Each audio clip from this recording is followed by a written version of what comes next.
Morning student, this is time your Hindi class. I am your Hindi teacher S के उपाध्याय। आज के lecture में हम लोग मुंशी प्रेमचंद के व्यक्तित्व के बारे में प्रेमचंद के फटे जूते पाठ की कथा वस्तु पढ़ रहे थे हम लोग शनिवार के लेक्चर में।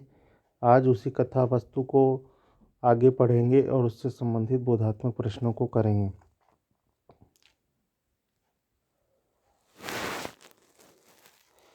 यह कैसा आदमी है जो खुद तो फटे जूते पहने फ़ोटो खिंचा रहा पर किसी पर हंस भी रहा है।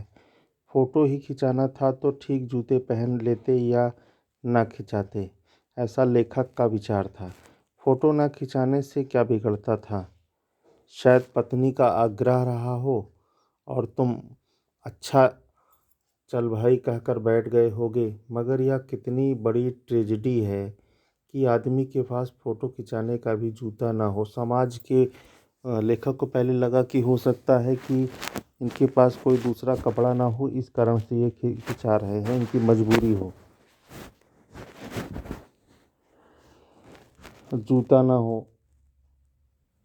आदमी के पास फ़ोटो खिंचाने का भी जूता ना हो। मैं तुम्हारी यह फ़ोटो देखते देखते तुम्हारे क्लेश को अपने भीतर महसूस करके जैसे रो पड़ना चाहता हूँ, मगर तुम्हारी आंखों का यह तीखा दर्द भरा व्यंग मुझे एकदम रोक देता है। फिर अगले ही क्षण लेखक को लगता है कि इसमें इनके इस फ़ोटो खिंचाने में कोई न कोई व्यंग जरूर है। तुम फ़ोटो का महत्व नहीं समझते होते तो किसी से फ़ोटो खिंचाने के लिए जूते मांग लेते। लेखक प्रेमचंद के लिए कहता है, लोग तो मांगे के कोट से वर दिखाई करते हैं। मतलब कोट पहन करके लोग इधर उधर जाते हैं दूसरे का कोट मांग करके, और मांगे की मोटर से बारात निकालते हैं। फ़ोटो खिंचाने के लिए तो लोग बीवी तक मांग ली जाती है। तुमसे जूते ही मांगते नहीं बने। तुम फ़ोटो का महत्व नहीं जानते। फ़ोटो तो इत्र चुपड़ कर फ़ोटो खिंचाते हैं। लोग तो इत्र चुपड़ कर फ़ोटो खिंचाते हैं, मतलब परफ्यूम वगैरह डाल करके फ़ोटो खिंचाते हैं जिससे फ़ोटो में खुशबू आ जाए। मतलब फ़ोटो में दिखावेपन समाज का चलन था। गंदे से गंदे आदमी की फ़ोटो भी खुशबू देती है।